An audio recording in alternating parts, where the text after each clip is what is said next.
Bougane Gueye Dany toujours victime yow doo créer dara loo xam ne yow yaay porter sa histoire te li ci gën a garaaw Bougane Gueye Dany ku sàcc xar bi rek nga bàyyi bum bi mais yow Bougane Gueye Dany da nga ne yow mosoo jëriñu ci Abdoulaye Wade wala ci Macky Sall mais pourquoi nga war a mën a jëriñu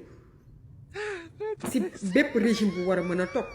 et quand tu dis que lépp loo am sénégalais yi ñoo ko moom mais Bougane boo waxee loolu da ngay wax lu la neex bu fekkoon ne lépp loo am ñun sénégalais yi ñoo ko moom konoon yow fay nga say impôt bu yàgg gis nga fii tuumaluñ fi kenn t'as rien à te reprocher looy yuuxu looy saaga looy rappi looy tëbaka dal parce que xam nga ne Sénégal dëkk yërëm la